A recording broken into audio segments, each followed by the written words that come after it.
din İslam, josu bizdin dinimiz baarlaşуу менен, маектешүү менен, suhbattар менен, ушундай отуруп bir iman sözün сүйлөп койгон адамды угуп туруу менен, аны ушул менен тарайт. Пайгамбар да силер айтып койгула дейт да. Мындай айтканда, мисалы, мен түшүнгөн нерсени дейт, сенден уккан адам андан жакшыраак түшүнөт экен да. Анда ага айтып койот, ал андан жакшыраак түшүнөт дейт, түшүнүп кете берет экен да. Ошон себептен биз дайым такай ушул имандашып, иман сөзүн айтып турушубуз керек. Бизге иман сөзү мусулмандарга, момундарга жанагындай суу сап турган бакка кандай эле суу куюлганда тирилгендей биздин иманыбыз тирилет. Эгерде ошол иман чөйрөсүнөн мындай бир аз кичине чөйрө чыгып калсаң, иман сөзүн укпай калсаң, эмне болот экен? Кадимгидей баягы жахилдердин, динсиздердин пейили сага кирип кетет. Ошон баягында айттым, ким менен отурганыңарды, эмне угуп атканыңарды аябай мындай фильтрлей келе дедим го.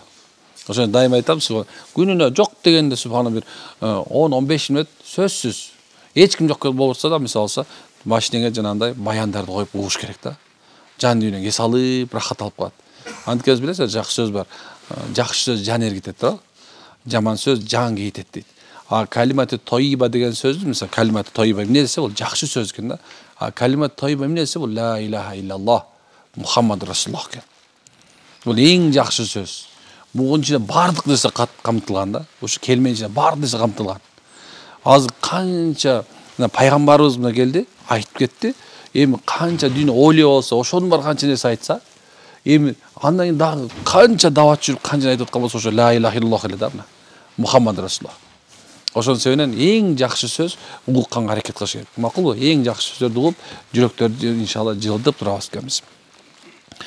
Демек, субханалла, иннама шифаул айи суалу. Пайгамбар саллаллаху алейхи айткан да, бул хадис Абу Давудта келиптир. Билимсиздиктин дейт да, билимсиздиктин. Же болсо мындай адам кээ бирде кандай десем, ойлонбой бир нерсе кылып алышы мүмкүн да. Ошол эле бир жашоодо бир нерсени кылып алатыш, мындай айткандачы. Ошол билимсиздик да. Бир нерсени түшүнбөй, аңдабай эле. Айтып аткан, билимсиздиктин оорусунун шипасы дейт да, билимсиздик деген оорунун дейт да, шипасы бар экен. Бирөө экен да. Ал суроо. Адамдан ошо билбеген нерсени сураш. Сурап жүрүп Меккеге жеттир дейт кыргыздар туурабы? Эгерде суроо болбой турган болсочу, адамдардын бардыгы тең эмне болуп кетиши мүмкүн, адашып кетиши мүмкүн экен. Пайгамбар саллаллаху алейхи заманында дагы сахабалар ушунча баягы Меккеден көчүп келгендер кичине мындай эмерек болуп, суроо сурагандан коркуп турушчу экен да, пайгамбардан мындай. Алар маданият эли болуп, мындай шаардык болгон сөөнөн баягы кичине копол болуптур да. Сиз, биз деген сөз менен сүйлөп турушчу экен да. Ошондо турганан пайгамбардын жанына ким келип суроо берер экен деп күтүп турчу экен да. Ким биринчи суроо берер экен деп. Анан пайгамбар саллаллаху алейхи вассаламга келип бирөө ey Мухаммад, момундай деп сураганда бардыгы тең карап калып, ошол пайгамбарды карашчу экен, эмне деп жооп берилет депчи. Анан ошол себепти, ошол адам берген суроосу менен анан сахабалар да ошол нерсени билип алчу экен да. Эки түрлүү адам эч качан дейт билим ала албайт экен. Жолса бул дүйнөдө мындай бир толук кандуу илим алып, жашоосун оңдоп бактылуу боло албайт дейт да. Биринчиси дейт бул текебер адам экен. Буга караганда биз билебиз. Буга караганда мен эми мисалы көчөдө кетип бараткан, мисалы жөнөкөй эле бир молдо кетип баратса, бирөө мисалы бир жында бир колунда бар, бийлик ээси болгон адам, мисалы алса, аны эмне ылдый төмөн санайт да туурабы, ал турган иш. Эмне десем, бул молдо эмне кылыптыр? Мындай айткан, диплому да 7 жылдык диплому бар, бирок диплом деп эсептебейт да туурабы. Ал мында кызыл КГНУнун карайт да туурабы, ушуну мен. Же болсо бир акчасы бар, жакшы, ушундай текеберлиги менен эмне экен? Тигин жана келип хидаяттын нурунан ала албай калат экен да. Текебер адам эч качан илим ала албайт. Ушуну унутпаш керек да. Эми экинчиси дейт, бул уялчак адам дейт. Уялчак адам эч качан илим ала албайт экен. Ошол себептен динди үйрөнүштө уялбаш керек. Шариятта шарым жок деген сөз бар эле. Ошон үчүн бүт жагынан кайсы суроо болсо ошо табылат экен да. Алла Таала өз жада калса, мына намек бар, бизге мындай айтып атат да. жана сурагыла билүүчүлөрдөн депчи. Алла айтып атат да, бүт нерсенин немеси бар экен да, мындай айтканда жообу бар экен. Мисалы имам Азам рахималла таала ушул ит жөнүндө бирөө сураган экен да. Анда токтоп туруңуз, мен ушул нерсени билейин дептир да. Анын суроосу ушундай экен да. Ит каап алса дейт, тиштеп ала турган болсо, ошол тиштеп алган жерим кандай болот? Мындай кийимим нажас болобу же болбойбу деген экен. Анан суроо бергенде кое тур деп туруп, анан ит багарга барган экен. Ит баккан адамга барып сурайт экен. Ит капканда кандай кылат десе, эгер ит ачуулуу болуп келип каба турган болсо дейт да, оозунун ичи курак болот экен да. Эгерде эркелеп келип мындай ойноп келип тиштеп турган болсо, шилекей агып калат экен да. Анан ушундай белгилүү болду дейт да. Демек субхан, эгерде ит жанагындай бир ачуулуу эмен келип, катуу келип тиштеп турган болсо, мындай кылып туруп, мындай карайт экен, мынтип коюп туруп кетип калсаң болот экен да. Нажас болбойт экен. Эми эгерде жана ойноп келмей турган болсо, эмнеге шилекей болуп нажас болуп калды, ал жерди мисалы өзүнүн немесине жеткен жерге эмне кылыш керек экен? Жууш керек болот экен да. Караңыз, ушунча деңгээлде сураш керек экен да.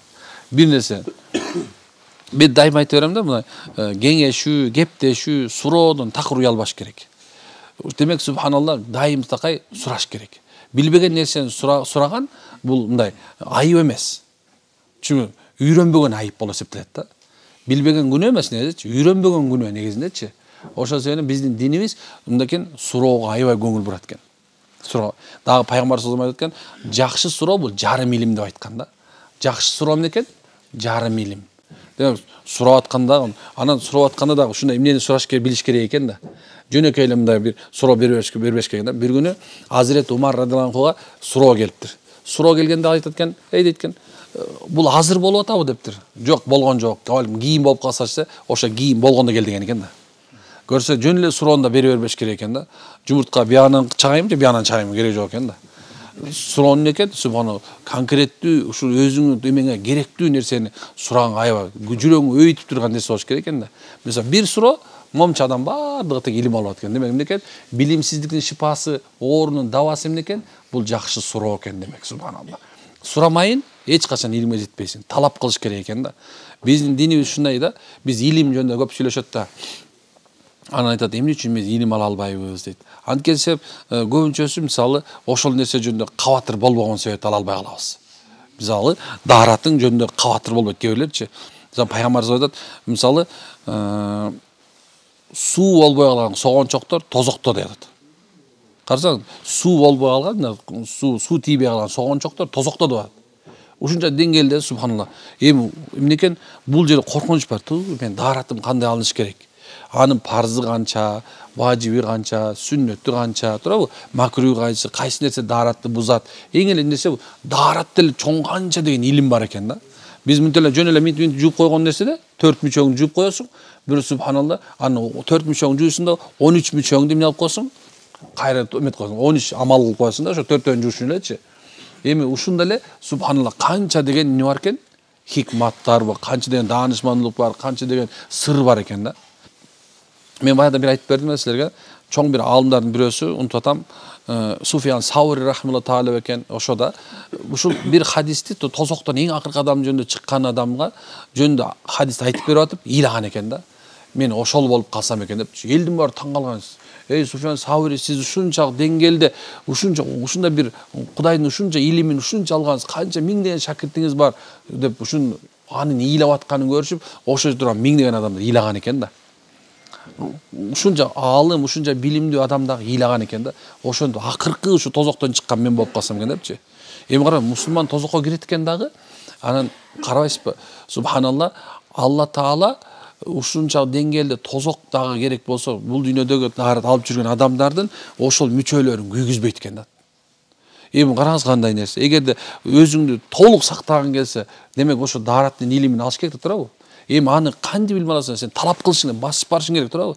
Басып барып аалымдын түйүнө барыпчы, мен кантип даарат алам? Дааратты кандай? Биз баарыбыз дегенде мындай, мен билем деп даарат атканын көрөсүң да. Даарат алып аткандарды көрөсүң, бирок даараттардын көбүнчөсү туура эмес болуп калат.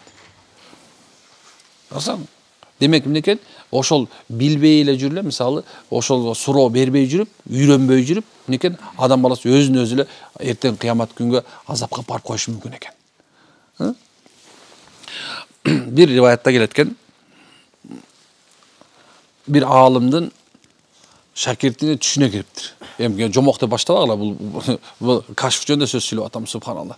Кээ бирлер аз бир нерсе айтсаң эле деп атат го. Жоксу бу. Эмнекен баягы алымдын түшүнө кирет экен. Түшүндө устазы өтө бир кабырда азапты көргөн экен. Устаз сұрады, эмне мынча азап көрдүңүз десе айтат экен. Субханалла, бир маселени ушул кызыма айтпай койдум эле, этек кир жөнүндө, хайыз нифас жөнүндө айтпай койдум эле. Ошондон кийин ушул мага сурак болду. Сен эмне менин динимен да уялдыңбы? Алланын дининен уялдыңбы деген мага суроо болду. Карайсызбы? Кээ бир убактарда мисалы, кээ бир маселе көйгөй болуп турат, ошол нерсени сурагандан уялабыз. Ошону көйгөй кылбай эмне керек? Сурап алыш керек экен, субханалла. Сураш керек экен. Демек, мусулмандын караңгы болушу дайыма мына цивилизация деп атпайбызбы? Мына маданият, цивилизация мындай өнүп атат да, туурабы? Демек, мусулман ошо менен кошо кетиш керек. Ошо менен алдыга кошо жылыш керек. Эч качан артта калып калбаш керек, унутпаш керек да. Эгерде мусулмандар артта калса, улам кала бере турган болсочу, биздин үстүндө башкалар үстөмдүк кыла берет. Ошон үчүн балдарыңарды, кыздарыңарды эң жакшы жайларда окуткула. Эң жакшы жерде окуткула, субханалла. Эй мусулмандар, субхан ушундай бир убакыт келатат. Даана заман ушундай болуп барды, бөлүнүп баштады азыр. Мен бай кедей бөлүнгөн ал жеринде адам курсагы тоет экен. Бирок илимсиз жана билимсиз адамдар субханалла экиге бөлүнүп баштады. Эртең бир күн болот. Кудайым сактасын, мусулмандар балдарын бардыгын тең мына илимге, билимге, мондай бир чоң окуяга окутпаган себебиненчи башкалар бизди башкара турган убакыт болуп кала турган болду. Коркунучтуу болуп баштады күндөн күнгөчү. Биз балдардын бардыгын тең дин окутуп атабыз, дин окутуп атабыз. Эмне ушул нерсе талабы болду окшойт да. Эми субханалла диндин талабы дагы көтөрүлдү. Эми балдарыбызга субханалла динди да үйрөтөлү. Динди да окусун, ошол мезде медицинаны окусун. Ошол мезде субханалла, ошол мисалы мугалимдикти окусун, ошол мезде мисалы агрономдук окусун, ошол зоотехникти окусун. Мейли, момундай бир кийин башка деңгээл, дүйнөлүк деңгээлде биздин балдарыбыз динди үйрөтө турган деңгээлде субханалла окутушубуз керек. Билимсиздикти пайгамбар жаман көргөн. Билесиңерби, качан мусулмандар менен капырдын ортосунда уруш болуп турган мезгилде, качан алардын арасында жанагындай жөөттөрдүн арасында илимди билимдер колго түшүп калган болсо, пайгамбар ошолордон жиза алган эмес. Алардан пайгамбар болсом мындай бир кун алган эмес. Алардын куну ушул болгон, сен ону тамга үйрөтөсүң. Онун окуганга үйрөтөсүң деп айткан. Пайгамбар бир тил билген адам дейт, бир тил билген адам, бир адам, эки тил билген эки адам деген пайгамбарыбыз. Некен, демек субхана мусулман артта калбаш керек. Бөтөнчө балдарыбызды калтырып салбайлы артта. Азирет Али ушундай деп айтат. Силер өзүңөрдүн балдарыңарды дейт, өзүңөрдүн заманыңар эмес, балдарыңардын заманы менен тарбиялагыла деген. Балдарыңардын заманы менен тарбиялагыла. Ошолго илим, билимди бергиле субханалла. Алар ушунча деңгээлде билимди болсун, эртеңки күндө бизди башкаларды сүйрөп кетип тургандай болуш керек. Ушундай. Ошон үчүн кимде-ким баласына ушундай илимине, билимине, ошонун иманына инвестиция кылып аткан болсо, ошон акча коротуп аткан болсо, ал билсин ал только соопко коротуп атат. Ал соопко колду коротуп атат. Ал соопта таап атат, ошол менен үммөттүн пайдасы үчүн. Билесиздерби? Үммөттүн пайдасы деген канчалык билесиздерби? Пайгамбарыбыз айтат, кимде-ким дейт, үммөттүн муктаждыгы үчүн дейт, өзүнүн балдарын, үй бүлөсүн, башка бир нерселерди курманчылык кылып, ошо үммөткө, адамзатка, мусулман болсун, мейли мусулман эмес болсун, ошолордун муктаждыгына жүрө турган болсо, Аллах аны муктаждыгына өзү жетиштүү болот деген. Алла алат, мойнуна алат муктаждыкты субханалла. Ошол себептен эмне кылышыбыз керек экен? Илим, билим алышыбыз керек туугандар. Артта калбаш керек. Биз эми мектепте окуй албай калдык, 11-дө бүттүк. Университетте окуй албай калдык дейли. Бирок баягы мени таң калтырды көчөнү. Бири эмеде Турцияда кечине түнүшүнө кетип баратсам, бир эме жолугуп калып, анан менин машина түшүп калып чогуу кеттик. Ошондо айтып атат да, бир швед киши менен чогуу жүрдүм дейт. Өзү 90го чыгып, менин колумдан өлдү дейт. Бирок ошол киши 70 жашында 3-чү диплом алдым деп, ушундай сыймыктанат экен да. Биз диплом алгыбыз келбейт да туурабы? Же келеби? Биз ойлоно элекпиз ал жөнүндөчү. Мен ладно, диплом алгыбыз келбейт экен. Эми жок дегенде субханалла мындай бир кичинекей момундай китептерден алып, мондайдан. Күнүнө субханалла ушуну окуйлу. 10 барак болсун мейли, 10 барак. Мейли кайсы китеп болсун окуйлу. Dini kitepte, dindar adamlar dini omet atабыз дейли. Бирок ошол эле мезгилде субханаллах билесиздерби, динди ким толук түшүнө албайт билесиңерби? Илим окуду мен 7 жыл окусун, 10 жыл медреседе окусун, бирок эгерде өзүнүн жашап жаткан убагындагы, мисалы кыргыз тилинин жанагындай бир жазылган, кыргыз тилинде жазылган мындай классика болсун, мейли Чыңгыз Айтматовду коеюн, Төлөмөш дагы башка деп коеюн, мисалы чыгармачылардычы, эгерде окуп алсачы, эч качан динди толук кандуу түшүндүрүп бере албайт. Мындай эмеде түшүп отуруп калат. Бар го мындай тараза. Рамкадан чыга албайт. Мындан буга салып, мындан буга салып. Жок, ошол себептен субханалла, боула китептерде майда чүйдө китеп болсо дагычы күнүнө окуганга аракет кылыш керек. Ушу китеп үчүн болбой калганда субханалла, мен билесиздер мындай алтын 1 саат деген бар. Алтын 1 саат. Алтын 1 саат деген бир теория бар. Алтын эмне үчүн алтын деп айтат аны? Анткени себеби эгерде сен күнүнө 1 саатты бир кандайдыр бир өзүң жакшы көргөн нерсе корото турган болсоң, сен 100 сааттан кийин ошонун эмнеси болосуң? Адиси болуп чыгасың. Ошон себептен бардык аалымдар, бардык дүйнөсүндө ийгиликке жеткен бардыгы тең ушу алтын 1 саатка көңүл бурушкан. 1 саат. Биз эмне кылалы эми? 1 саат китеп окуйлу. Жөн эле. Мисалы байкап турасыздар, мына бул телефонго мен билгенден кээ бирлер бар тамашалап айтып коебуз, даватта жүрүп билесиңер, 2,5 саат, 8 саат деп коебуз го, толук 2,5 саат берип коет да. 2,5 саатты толук берип коет кээ бирлерчи, отуруп. Кээ бирлер 8 саат бергендер бар болчу. Ордунан жылбай карап коет. Жок, эми субханалла, башка нерсеге иштетели. 1 саат, иншалла, алтын 1 саат. Китепке. Аракет кылабызбы? Чотто көңүлүңөр жок болот. Аракет кыласыңарбы? Аракет кылган, ошо субханакалла хамдик, ашала анта астагфирука ва атубу илейк.